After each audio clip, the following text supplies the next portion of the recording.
Okay, hello everyone. You are here at the User Group Co-Chair Best Practices training. I am Crystal Vella, and I am a UX consultant here, and I will be presenting today.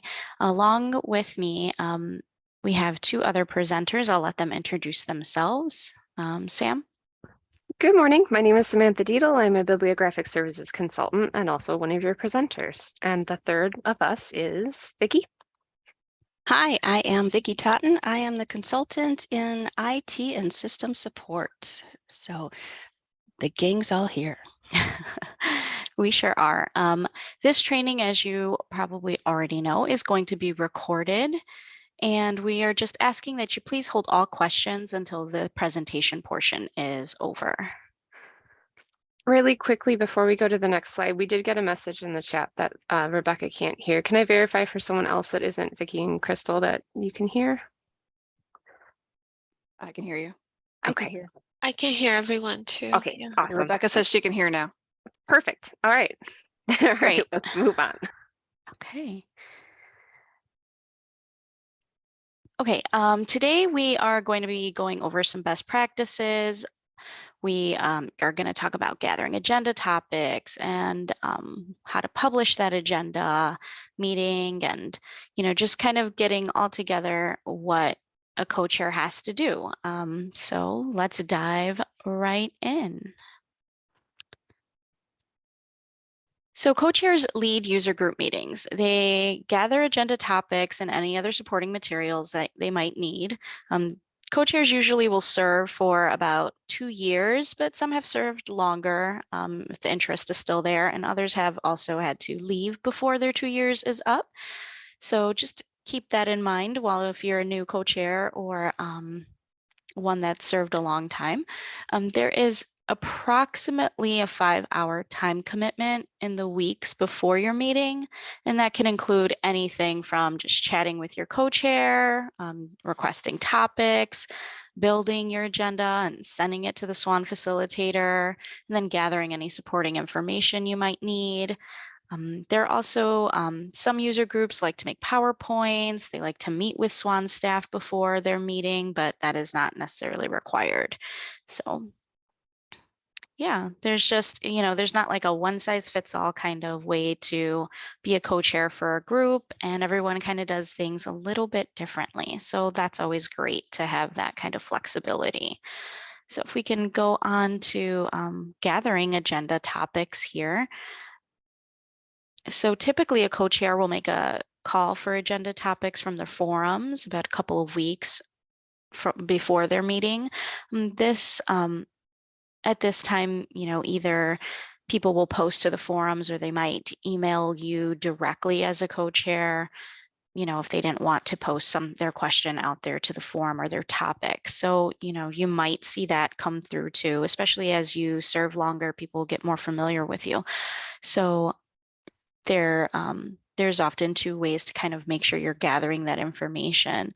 Also, co-chairs will just look at their own experiences and create talking points on the things that they might be experiencing in their library or in the larger library world, different trends, things that they're seeing. So oftentimes SWAN staff will also ask co-chairs to kind of allot some time for a topic that they would like to bring to your specific group. And, sometimes that is, simply hey, a heads up, this release is coming, or it's something as involved as like we need to do some data pool in terms of like a poll or a questionnaire or something like that. So it can range. And so we always try to be mindful that this is, as SWAN staff, that this is a time for everyone to come together and kind of ask their questions. So we definitely don't want to like take over your whole meeting, but we often do ask for some time to be allotted. Okay, if we want to go into the next slide here for finalizing and publishing the agenda. So once you've gathered all your topics, and you're going to need to insert them into the meeting template that the SWAN facilitator has provided. Ideally, you will send the agenda to your SWAN facilitator 1 week before your meeting, and they will post it to the support site. Now, understandably, there might be some last minute topics that arise. If the last minute additions are questions for someone on SWAN staff, please give your facilitator a heads up so they can make sure they invite the topic expert to the meeting. That's all I have for now. I'm going to pass it along to the next presenter. Vicki, take it away. Hello again, everyone. So we're here to talk about, I should say, I am going to talk about what you can expect when you meet with your co-chair and your staff. So we do suggest that you meet at least once before every meeting. So that way you can just go over your topics and slides. You can decide who's going to be presenting, who's running the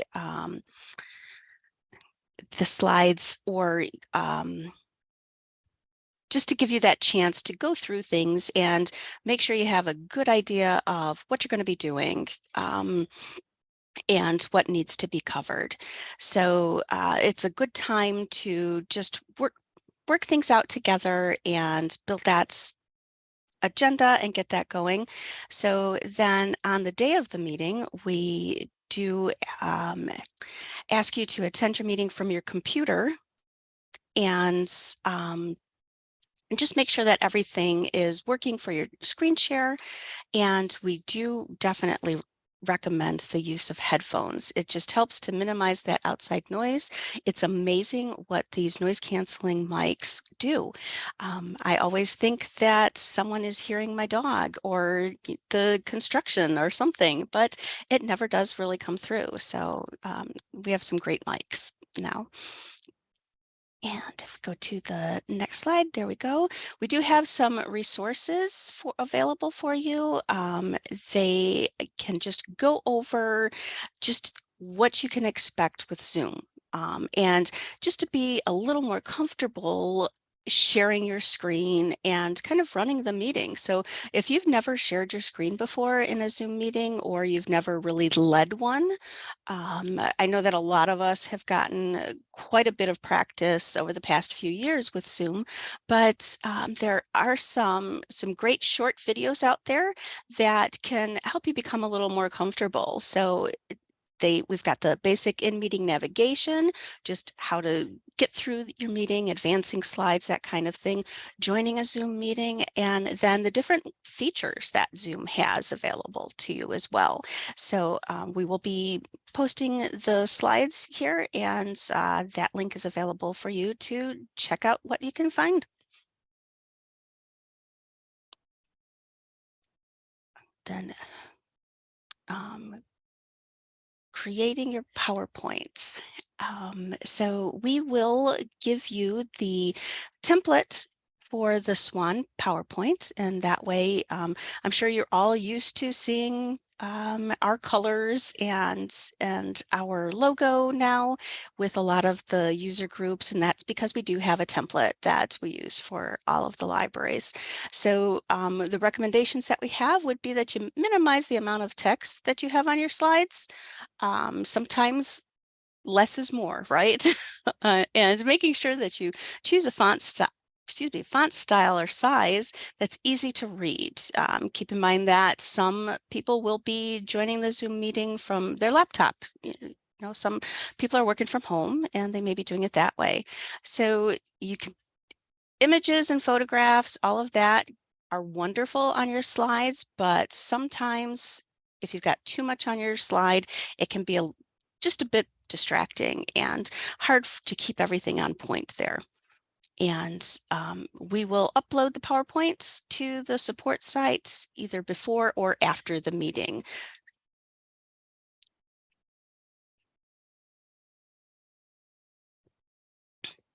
And here is my biggest one during the meeting. This is something that I can sometimes struggle with. And I will speak to that.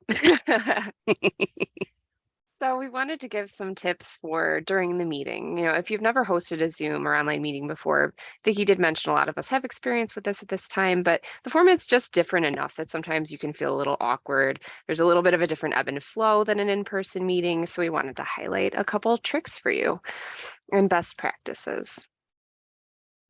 So first, driving the PowerPoint. By driving the PowerPoint, we don't mean that you're solely running the meeting, just that you are the one that's in charge of that visual sharing piece. You're running a PowerPoint if you have it, you're doing the screen sharing.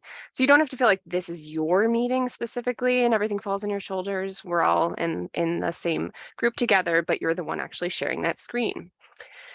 One thing to note, one person can drive the PowerPoint, or you can pass screen sharing back and forth if necessary. If you're really comfortable with Zoom, feel free to do that. You sometimes need to do that if you need to maybe navigate out to an external resource, or if you have a live demo someone needs to do that it's their area of expertise, for example. But just be careful not to do it too often. Sometimes it can be a little confusing, and then you rely on technology, and sometimes that can be an issue. And speaking of technology, remember to arrive early. Make sure your headphones are working, have that PowerPoint ready to start. We are, running everything online, so make sure you have a good Wi-Fi connection as well. But speaking of that, no need to worry about recording that meeting. Your SWAN staff facilitators are going to do that for you. We tend to start meetings with the recording off, as you're probably used to, allowing attendees to arrive. And if you're not the one recording the meeting, which you wouldn't be because you're not SWAN staff, but give a cue to that person that's going to record. Something like, it looks like we have a good group. It's the meeting start time. Let's start that recording. And a good rule of thumb, usually you have that title slide to guide you if you're using a PowerPoint, but once the recording has started, just remember to introduce the meeting by name, give it that title, and then introduce yourself and allow your co-chair and maybe any SWAN staff to introduce themselves as well. Some groups will do introductions of all of the attendees and kind of a round robin, and you can leave that up to your discretion. Sometimes it's natural, sometimes the size of the group makes that seem a little unwieldy, so that's up to you. If you have a PowerPoint for your meeting, you'll often have already decided in that pre-meeting meeting that Vicki mentioned, who is responsible for each slide. So don't feel like you need to talk on each slide, even if you are the driver. Pay attention to what's being said. Don't advance before the speaker is ready, and be careful with talking over the speaker. Also, refrain from making irrelevant comments in between slides. Slides are often built with transitions in them, so each slide advancement doesn't always need a comment. Feel it out. And then, of course, we want to always monitor the chat for questions from attendees. It's easy to forget about chat sometimes, especially if you're that driver, but keep an eye on it. And if you have a co-chair or a buddy in the meeting, it's nice to give that role to them, and they can interject with a question if it's relevant at that moment. Just a few more helpful tips for during the meeting. So stay on topic, allow time for additional topics and questions at the end. We usually like the last agenda topic for a user group to be an open discussion because people come to the group with questions that they may not have submitted in advance.